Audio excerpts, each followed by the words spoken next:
Hey guys, welcome to another episode of FGC Philosophy. Obviously, I have a very familiar face today. I have Joe Munday, the author of Giefs Gym. We're going to be talking about his second edition and a few other things as well. But the first thing is, how are you doing today? Pretty good today. It's been a good day. It's a good Sunday. It's a slow Sunday. Yeah. Time today. So your second edition of Giefs Gym is out, available either physically or via Amazon Kindle or e-Kindle. Same as it's available in the same ways that the first edition is available. Okay, so what makes this version different compared to the first one? Well, there were a couple of things. The first reason why I had to update it was because some of the lessons from the original one no longer work. Classic example of that was in, I think it might have been in Hit Confirms it was in Hit Confirms, where Ryu's, it was like crouching, it was standing light punch, or crouching light punch, standing light kick, which no longer works in season 2. I think they're gonna fix that in the next update, in the next patch, but the combo that's listed now will still work, so it'll probably stay the same. There've been and then a couple other things like all the chapters that changed, where the cross-up chapter changed, the instant air, tiger knee chapter changed, the safe spacing chapter changed, because the example there was Birdie's bull slider, but they nerfed that to where it's a lot harder to make safe against a lot of typical things. Anti-air cross under, that chapter had to change because anti-air cross unders got nerfed in season 2. So you had to kind of massage that a little bit to make that, because you can still do it in this game, but it's less, you got to plan ahead a little bit more. And it doesn't work with certain normals. Because anti-air jabs, some of them got nerfed, not all of them. Safe jumps changed, and the instant overhead chapter changed. But also, it has all of the information of all the characters that were released in season 1 up to Akuma. And it also has a FAQ in it, which was just basic questions that people have sent to me of things that didn't necessarily require a full chapter, but probably deserved a little bit of space to talk about. For example, and this kind of leads into another conversation of, do I need to learn the game with Ryu? And I know that every chapter, or most all chapters, are set up under the setup of play Ryu, but that's really only because he's a capable character. He's just capable of all of the things that one might want to learn how to when learning fighting games. But the answer is no, you don't have to play Ryu, which is why I've been working on a whole other set of character supplements for Giefs Gym. I'm up to just working on Nikali right now, so I'm only like 6 away from having that all finished. That'll probably be ready in another month. I don't want to tangent too far, but I do want to ask a 2-part question real quick while we're on the topic of all the changes and everything. With season 2 here and pretty much being halfway through it, what do you think of the changes so far and where season 2 is going?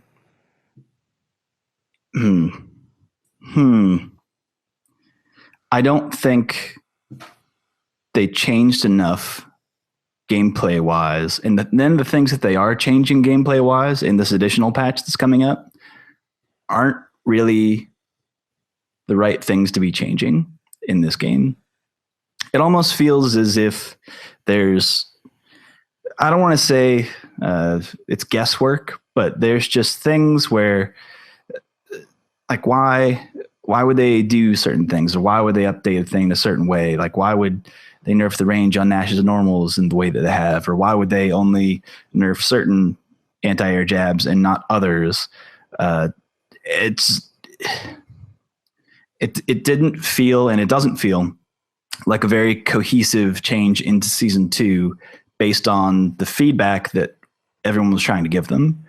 I don't think it's enough gameplay wise. And then on top of that, the real kicker is that there's not, well, actually I lie, because they kind of redacted their update, right?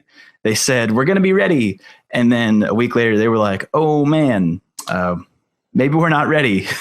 And I have some inside baseball theories as to why that might be, but I'll keep those on the DL. I don't know how much I'm allowed to talk about, but they need to update the netcode. That is number one. Well, that's number one and number two, because number one and number two are kind of tied together in that they need to fix the input delay. Those two things, they have the input delay because the netcode it allows people to play online like they would. It allows people to play offline like they would online. It feels like there's a lot of guesswork in terms of button presses, and certain buttons are favored in the neutral over others. And granted, that has to deal with the whole priority system and the crush counter system. Some characters are more rewarded for that. Some characters aren't. It's just, it's not a total mess, but it can be, because it can be cleaned up. I don't know what it would take in terms of development on their end to fix those problems. It could be fixed. And I think that to take that, like the final step, what I'm probably looking forward to in like season 3 is like, let's get those changes. Let's get the netcode fixed. Let's get the input delay fixed. And then on top of that, have your normals fixed in terms of hurt boxes being left out so that you can whiff punish them. Because already, because of the input delay, it's way harder to whiff punish. And it's also crazy risky to try them whiff punish when there's input delay, because you might be throwing your normal into a heavy button, your medium normals into a heavy button, and then you get blown up. So there's not as much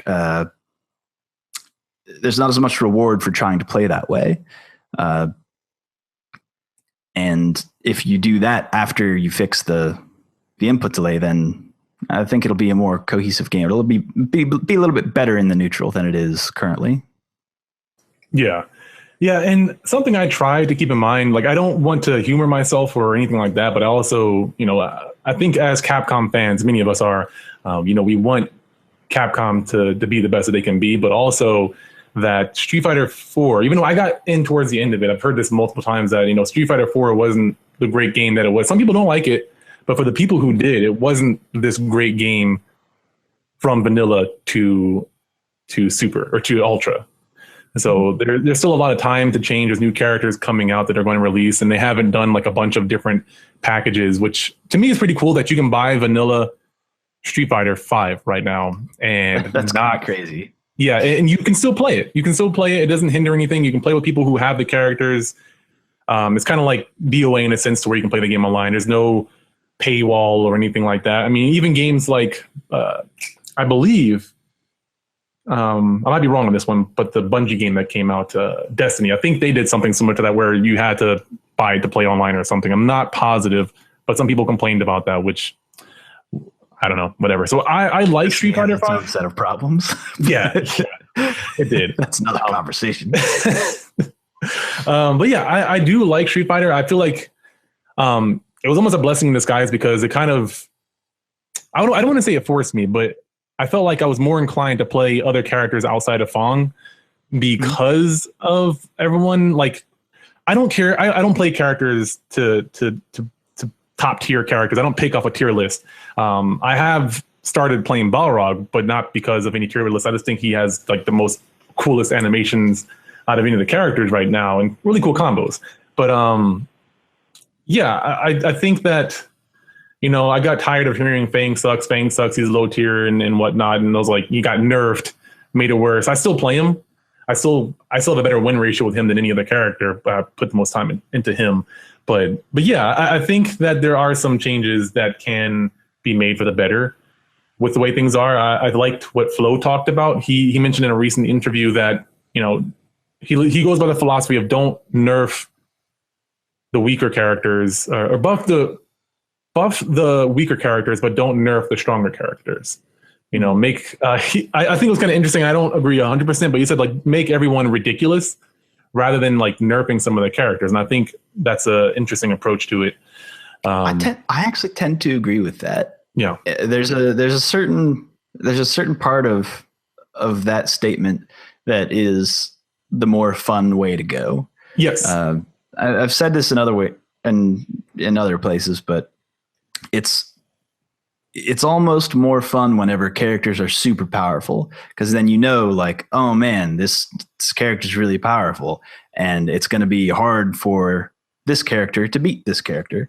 Like for example, gosh, I forget who his opponent is, but there's a really good long set in Third Strike of Kuroda playing Q versus a really good Makoto player, and that matchup is a terrible matchup. Makoto's pretty good in that game, and Q is very bad.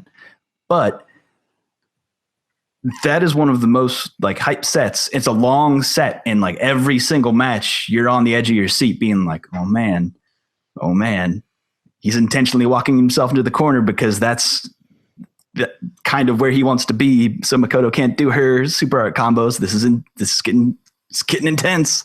It's a really good set, but when all of the characters are balanced, then right, like when you start nerfing certain things, you start bringing little people up, then you kind of lose that extra edge that one character might be super powerful, but it might be more exciting to see someone beat that character with someone less powerful or less strong with less options.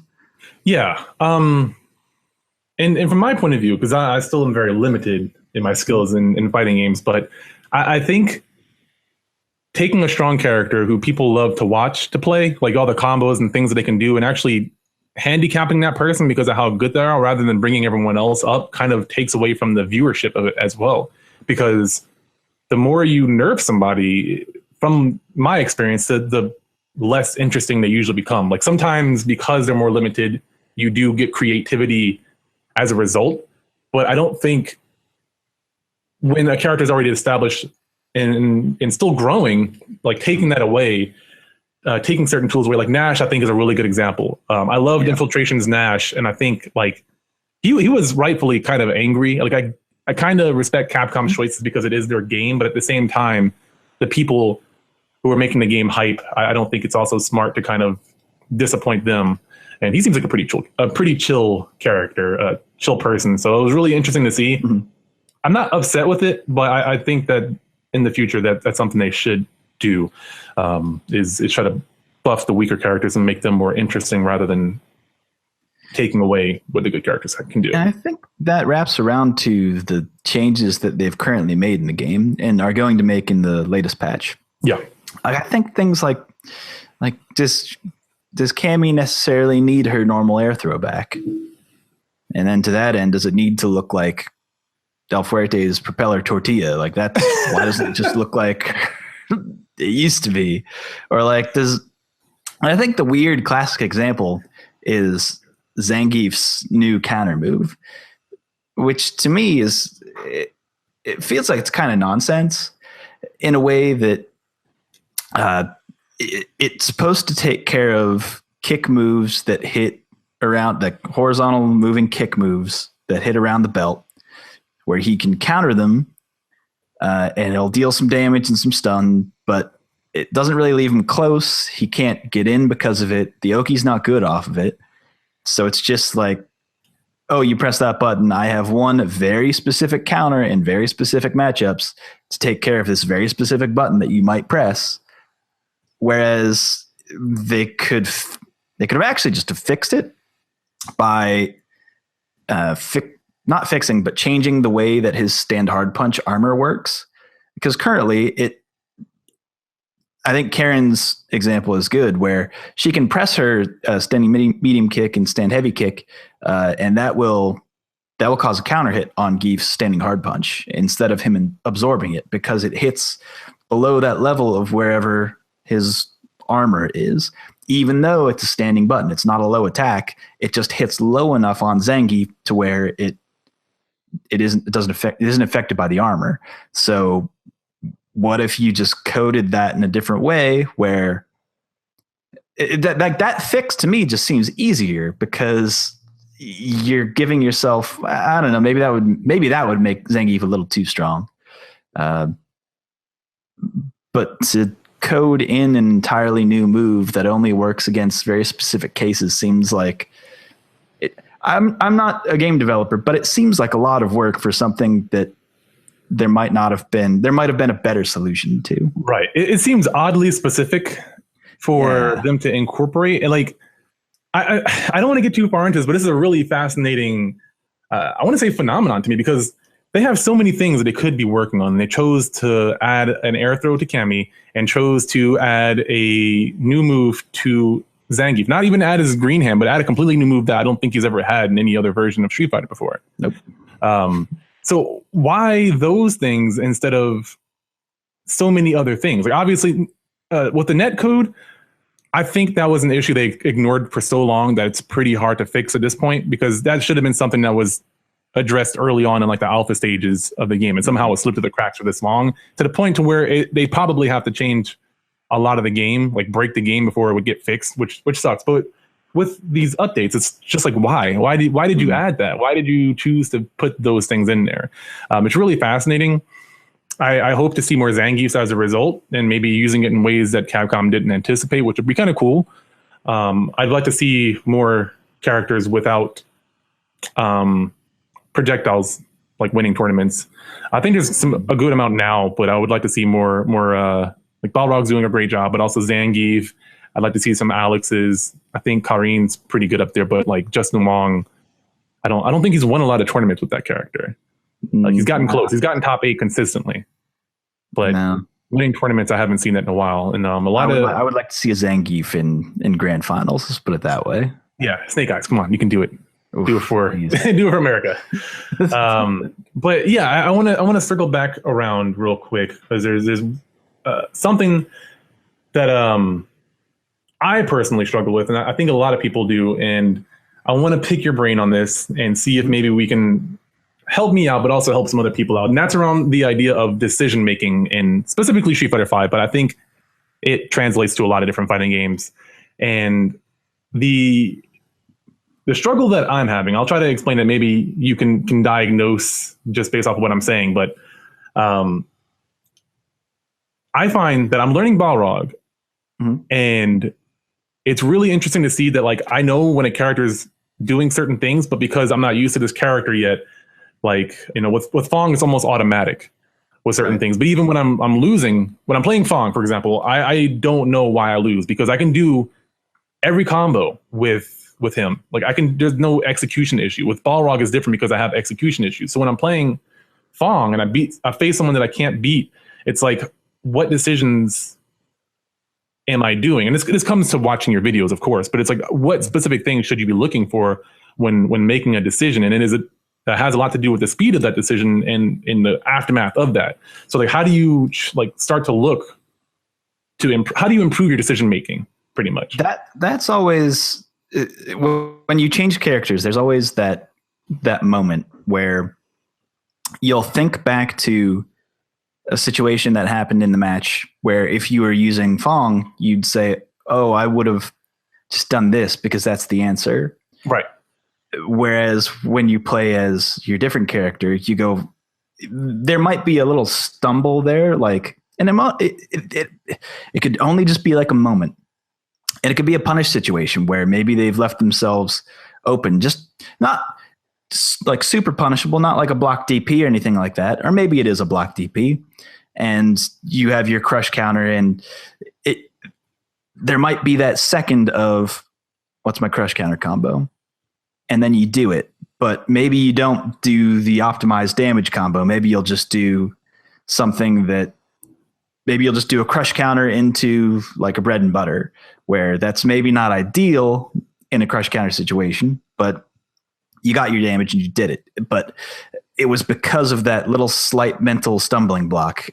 This also actually happens, and this is kind of another interesting thing. When people switch over from gamepad to a fight stick, or when they go from fight stick to hitbox. Whenever you change controllers, there's that really tempting thing to say, oh, I knew I could have anti-aired that if I was using my other controller, because that muscle memory is just all there. You have to unlearn certain things so that you can learn them again using something else. And the same thing with switching characters, where you have to, like Fong, for example, doesn't really have good wake up buttons, but Balrog, you might want to wake up with standing light punch every once in a while because it's 3-frame normal. He can convert it into damage. He can get people to back off because of it. It's a better button than Fong's wake up buttons. And he has a little bit more health than, am I correct in thinking that he has more health than Fong? I actually might. He does, and after the buff he will, I believe. He does. Yeah, he'll go down a little bit, but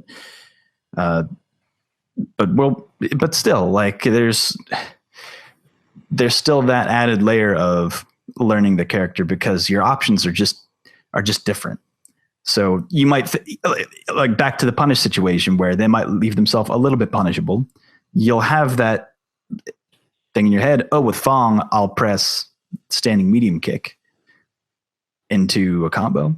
Whereas you got to think differently with Balrog because maybe you don't want to start your combo with standing medium kick, but your hand is already moving towards your standing medium kick because you've put so much time into another character. But to get back to how to learn on your mistakes when trying to learn a character, like when you go back and watch videos, there's only a couple things you really need to look for. And it's, when did you take damage? When did you give up the opportunity to take damage, or like a punish situation, or and then you can start looking at matchup specific stuff of, was there something that they did in the neutral that I couldn't get around? An example for that, actually, just the other day, I was playing against a Vega player, and all I was doing was just walking forward and crouching light punch. And then in between the set, I said, hey, man, you just need to start doing medium punch Aurora spin edge, because Zangief actually, if you do it at a certain range, you give up space, but Zangief can't do anything. And if he presses a button, you get a knockdown, you can dash up and regain that space. And it's very low cost versus Zangief's options, which are much smaller in terms of what he can do. So for Balrog, you're going to have different options in the neutral. You're actually going to have more options than Fong. And a lot of the time, you might want to just be more aggressive. Like, you know how Fong can be aggressive? And once he's in, you'll hit him with the breakdance, and then you'll maybe get a few jabs in, do a crouching medium kick. Maybe you'll try to breakdance again to get greedy and get back in. Balrog can take those risks, like a lot of those risks, and especially when he has V-trigger, because you'll hit him with like an EX dash straight and then cancel the second hit of that into some sort of reset, or any kind of reset off of his forward punches after I forget what they're called. But like if you hit them with just one and then cancel the next one, if they don't have like a 3-frame normal, you can probably like get away with a lot of stuff. It's just a different mindset of thinking about how to pressure your opponent. And that's just something that's learned. So with time. That's a lot to unpack. I'm going to try to break down what I got out of that a little bit. Oh no, you're good. You're good. I just want to try to explain it from my point of view and see what you think. And there's a few things in there, and that gets into the topic of muscle memory. I'll bounce around back to that in a second. But the other ones, like something that I already had been aware of, but didn't process, was one, knowing my character. Like Balrog, every time I play him, there's like certain mechanics, like just not just the combos, but like the mechanics of the character. Like, oh, I didn't know I could cancel, like I could V skill cancel my tap, my turnaround punch. I didn't know that was even a thing. And I watched a video and I was like, wait, what the hell did he just do? So like when it comes to decision making, the point I'm trying to make with knowing your characters, you can't make the right decisions if you don't have the right information. You can't make strategic choices if you don't know all of your options. And that goes also for understanding your opponent, which is kind of common sense, but it like, if you don't know 100% of all the information, that's something that you could be looking towards as to why this is going wrong, on top of like just understanding how the fighting game works. But like, as I've been learning Balrog, I have been having an easier time of defending against him, because I know when I can press buttons. I know, like, it was kind of an unintentional advantage, but like if I play Fong versus Balrog, I know when I can press buttons, like, oh, you're going to like, you're going to use your V trigger and start, if you don't know exactly what you're doing, I can get a jab out at certain situations. Like if he tries to do the overhead thing and I'm blocking, that's not free. He can't do that. I'm fairly sure. I can hit them out of that, or even grab them out of that, I believe, with Fong. It depends on the situation, but yeah. Yeah. So there's a lot of things that I've realized. I can't list them all off, but I've learned that. The other thing is like deprogramming yourself, because I have some unhealthy habits. I have some good ones, but some bad ones. Like, I still have the habit of anti-air jabbing, and there's not really much advantage doing that. I also have the habit of doing Balrogs. Like Fong can still do an anti-air jab, but with Balrog, there's not much advantage to it, I find. And even with Fong, I have better buttons I could use. And it's not really reliable with Balrog.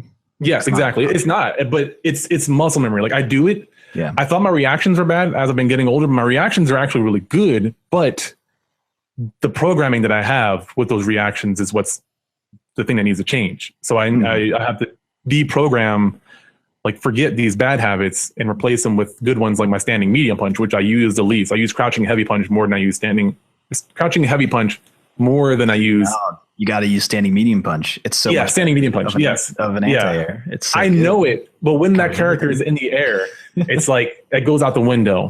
It's really, really interesting.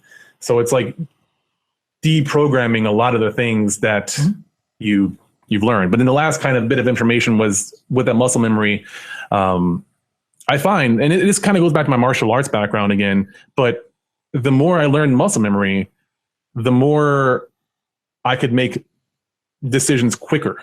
Like you were talking about, oh, I got to press this button, that button. And I think we might've touched on this before, but when it comes to like decision making, it's just, I have more energy to put towards it, because my energy isn't going towards what buttons do I press. It goes towards what sequence do I want to choose from. And it's like out loud, that doesn't make much of a difference, but like in your head, when you automatically press these buttons, it's just so much easier to be like, for me, I just press a button and I'm like, oh, it connected. I had no plan for after it connected. It's just a medium punch that could have been converted into like a whole string of a crazy combo with Balrog. Like every hit that can be canceled into something turns into crazy damage. But I'm not planning ahead for that. Like I'm just pressing buttons just to press buttons and then no plan after that. Not so much now, but in the past, that's kind of what I've been doing. So that's mostly what I've gotten out of like, what you said so far. I'm sure there's more to that. Yeah, no, that's a good base. That's a good base to start off of, because like you're even noticing right now, yes, you should be anti-airing with standing medium punch. It's just a better anti-air. But you've programmed yourself to either anti-air with Fong, with jab, or crouching hard punch, which luckily Balrog has a crouching hard punch, and that's good anti-air too. It's not terrible. It's just that standing medium punch is quicker, a little bit better. You kind of need to be quicker, especially if you're playing online, because of the little bit of extra delays added there. So it'll end up being more reliable if you use the standing medium punch. So that's a start. The other thing is just realizing, and you might be doing this subconsciously, you might not be picking up on it yet, but the range at which you play the matchup from might not be specific to where you should be playing the matchup from. Like, for example, you think about Fong, and you might think about a time where you might want to throw out like an EX sleeves, right? Sotoja is the correct word for it, I think. But Balrog has like a similar thing with his dash straight. But Balrog happens to be way safer on block. Yeah. Like you can kind of just throw out EX dash straight whenever you feel like it, and it's fast. or like a well-spaced light punch dash straight. Like, where do you need to be standing for that to happen? And then once you hit them with it, where do you go from there? Because you have the advantage. Did they hit a button last time that they blocked it? Could you just back up and press a standing heavy kick? Because that's a good button with good range. The range isn't that great, but it's a good button still. Maybe just a stand hard punch at that range. If you're doing like max range light punch dash straight, you might want to take a step back, stand hard punch, because if they come forward at you, maybe they're trying to like dash in and grab you or something like that, then maybe they run face first and you fist. Just certain things that, and Fong doesn't have any of that, right? Like that's not an offensive option for Fong. Fong doesn't have a way to go, I'm in, I've made you block something, and it's technically your turn, but you have to make the right decision when it's your turn. Fong doesn't have that. Balrog does. That's a really good point. And when it comes to the range, I think I'm trying to, because I'm painfully aware of how stubby a lot of Balrog's normals are. So it's really interesting, and it's really good to play different characters. Like, not, you don't have to switch mains, but I'm finding the more I play other characters, like a whole new thought process, a whole new like array of thought processes pop up. Like being aware, like I'm way more aware of whether or not the opponent is blocking low or like crouch blocking. And it's something that like I was aware of only when I was close to stun, like when they were close to stun or when the game was almost over to get the instant air. You know, that was the only time. But with Balrog, he has like this across the screen overhead that he can do, but then also you can condition him to block low with this doing the grand dash blow and all this other stuff. It's really interesting. So I imagine after I play other characters and learn more about the game and how each character works from the player's perspective, not the opponent, it'll grow even more and like get more thought processes around that. But the last kind of thing I want to talk about around like decision making and is more so on the emotional side, which in the vague term or in the broad term is called tilting. But I think that's too broad of a term when it comes to that. That doesn't really capture how different the spectrum of emotions that take place within that. Because some people get angry, some people get sad, some people get scared, but that's all considered tilting. But I guess my first question is what is your opinion on how tilting can affect decision making?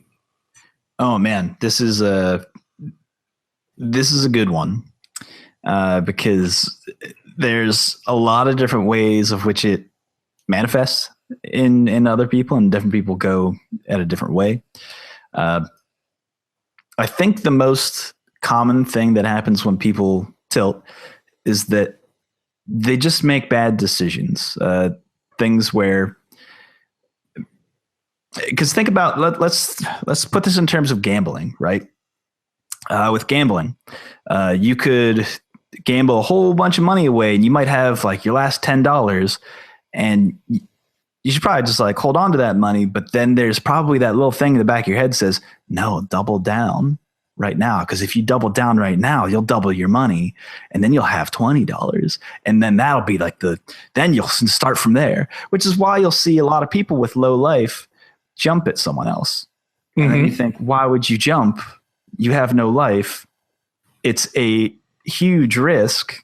You can only be anti-aired and then you die. But in their mind, they're thinking, oh, I just need to start a combo, and then that'll take away all their health. And then that'll be, I'm good. I'm in a good place. I can turn it around. It's that tricking yourself into thinking that taking the gamble is the better option, when if your opponent is playing correctly, they know of that gamble. So they're not going to take big risks of like whiffing big buttons in the neutral when they could die from a jump-in combo, when they just would need to anti-air you. It's your opponent knowing that they've given you that, they've put you in that state where all you can think about is the gamble. A lot of people go that particular route. Or it's a situation where, and I actually find myself doing this.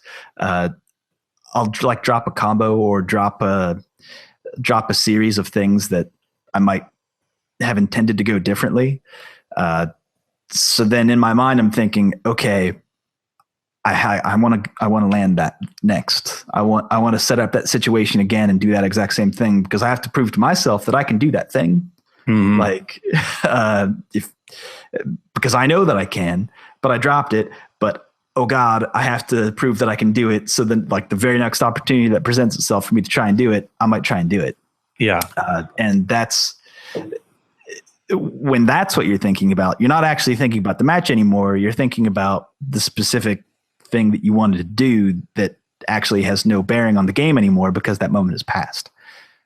Yeah. And two things to add on to that. One, I don't think that's necessarily a bad mindset to have, but it is if it's an expectation that you want to happen.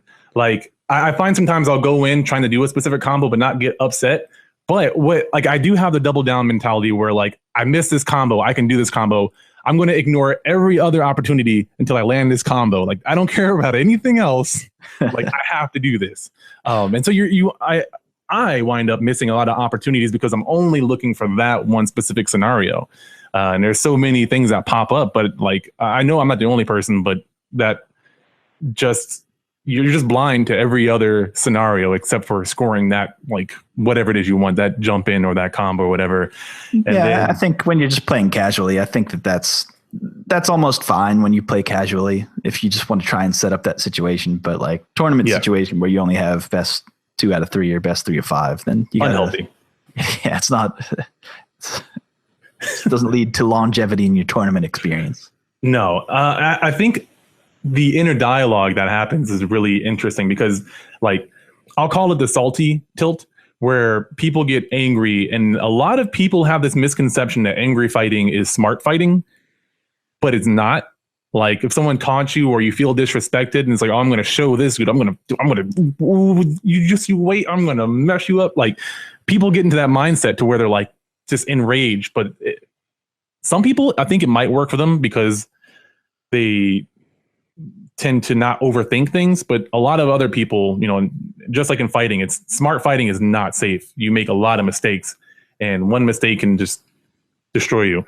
And then you have the negative, like the downward spiral tilt is what I call it, where, and I've experienced this personally, where you just, one bad thing happens and then you start to think about every potential bad thing. And that just keeps happening and happening and happening. And you're playing out all these scenarios, and then you're playing out like how you have to get up from the table in disgrace, and how you're going to react and interact to all these people who are expecting you to win, especially in the tournament scenario. I mean, that doesn't happen as much online, of course, but that negative self-talk does happen. You start insulting yourself. That was stupid. How did I miss this combo? Yada, yada, yada. And that's a different tilt, which can cause different play styles. Like, sometimes you wind up becoming more passive or defensive because of that sort of tilt, which I think is what I do. I start to overanalyze the situation and kind of lock up, and you see that, and that's still tilting, but it's a different part, and it affects your decision making because there's opportunities, but because you're trying to play so safe and look for one specific sort of scenario, you become very predictable and like, oh, you're not going to block, I'll just grab you, I'll just keep on grabbing you, and then, oh, you think I'm going to grab you, I'm going to do something unsafe because you've been doing stupid stuff the whole time. I do that particular thing kind of more often than I like to admit.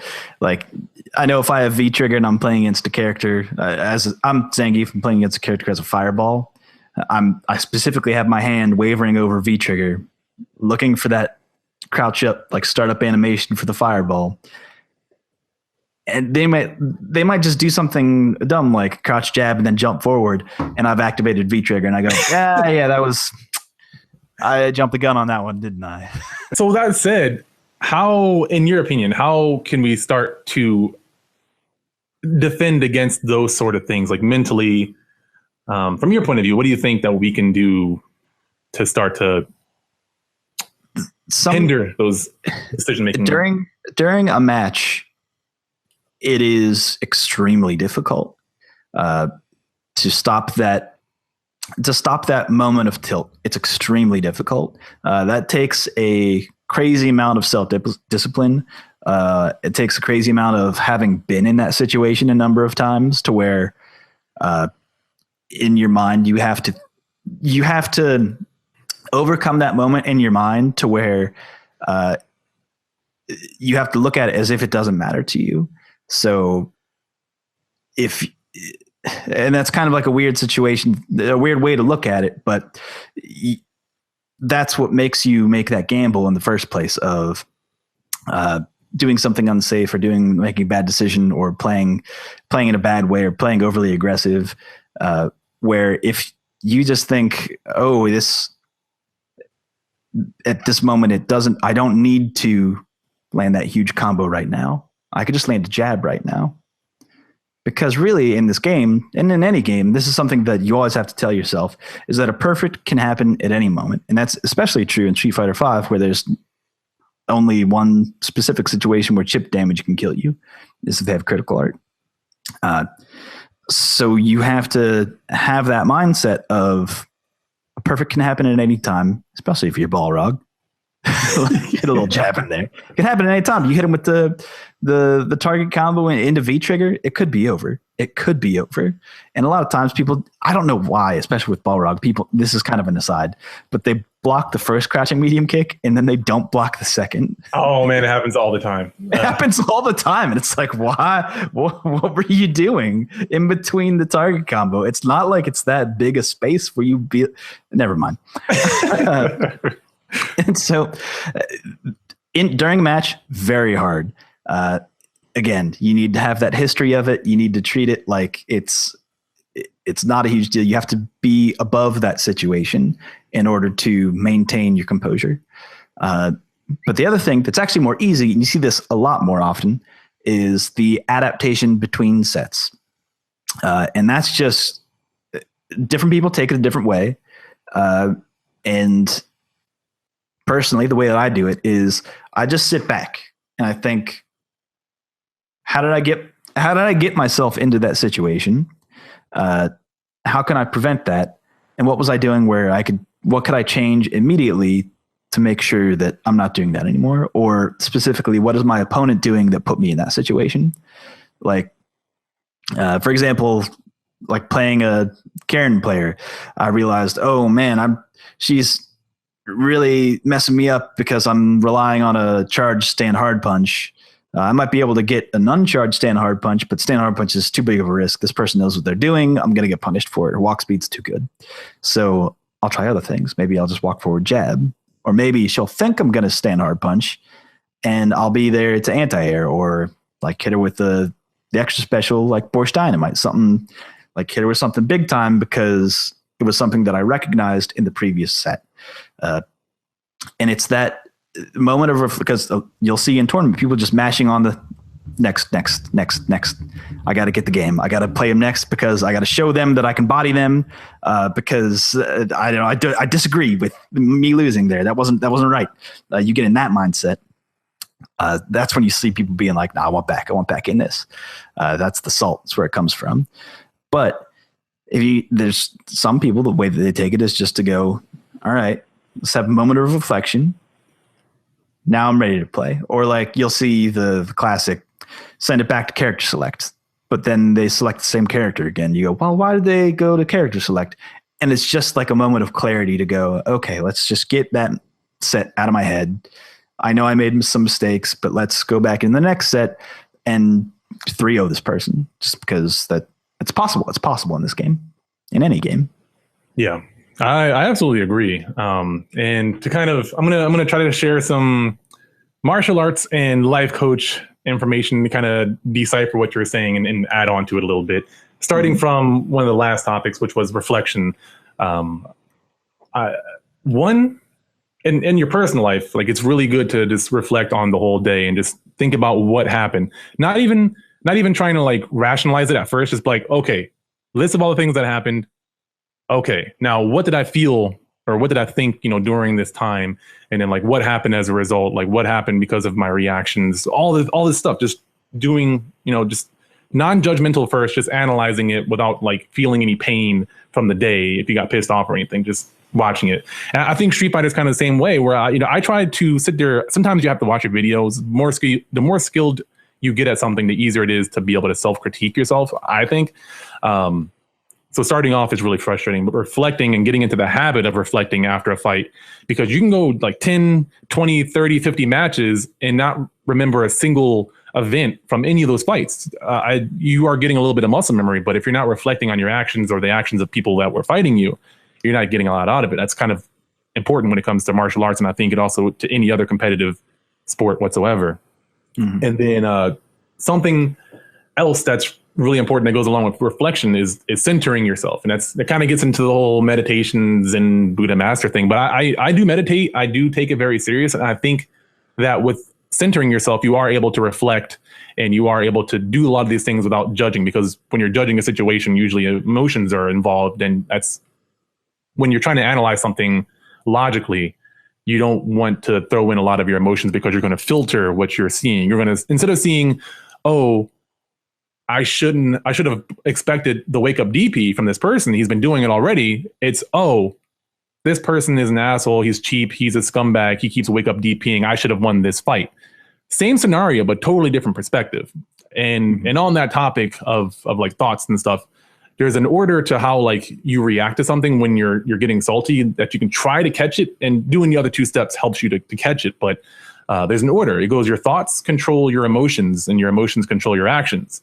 If you're not aware of what you're thinking, you're kind of a slave to your emotions. And if you're a slave to your emotions, then when you get into a state where you're salty or you're tilting, then those actions come forth where you're making dumb mistakes, or you're not seeing opportunity, or you're insulting someone rather than actually looking for information and learning from your mistakes, instead of having that growth mindset that we talked about a few episodes or a few conversations back.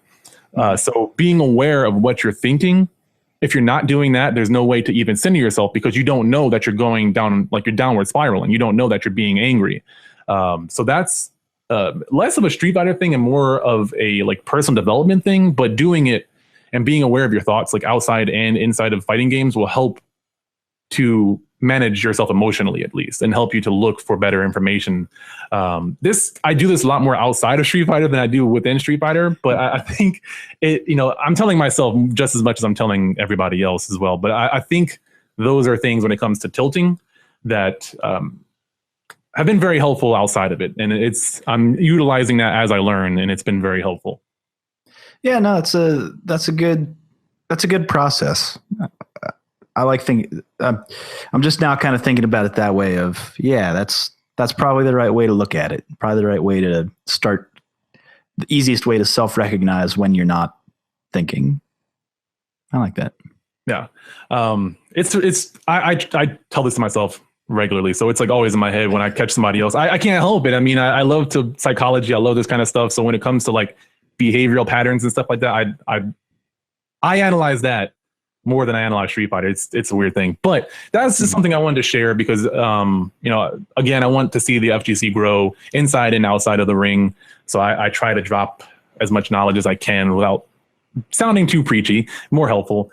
But that said, I'm going to let you know where you can find Joe Munday in case you're more curious to know more about him in Giefs Gym. Yeah, you could find me on Twitter at Super Joe Munday, or on r/Street Fighter. I'm a moderator there. So you just drop a line in any of the threads for Giefs Gym, or any of just send a mod mail. It doesn't matter. Either way, hit me up in the Discord, Joe_Munday. And I think that's it. I think it's all cool. The places. One thing I want to add, or two things actually, is one, he has a Discord, two Discords, as a matter of fact. There's the RF Street Fighter Discord. Is that okay to share? Yeah. So that's the one. It's the RF Street Fighter. But then, so the other one that you're talking about, which I think is a super good Discord for newer players. I've seen you there a couple times. Mm-hmm. Is the new Challenger. They actually just rebranded. It used to be the R bid, but they're now the new Challenger. They have their own website, newchallenger.gg. And that has like all the links and stuff, like schedules and stuff that they do, because they are like constantly doing stuff for new players. So if you are a new player, listener, highly recommend hopping in there. And kind of for any game, I would recommend just fighting games in general. Just hit them up. They are an active community of newer and more experienced players. So definitely check out New Challenger. Yeah. There's a lot of helpful people there. There's a lot of tournaments that are always going on. And they're really friendly. So I recommend checking it out. I do lurk every now and then and do play with a few of the regulars there. And I've made some friends and learned a lot. So I couldn't help but mention those. But yeah, thank you so much for joining. I appreciate it. And I know we're going to have more conversations in the future. So I look forward to those as well. No, it's my pleasure.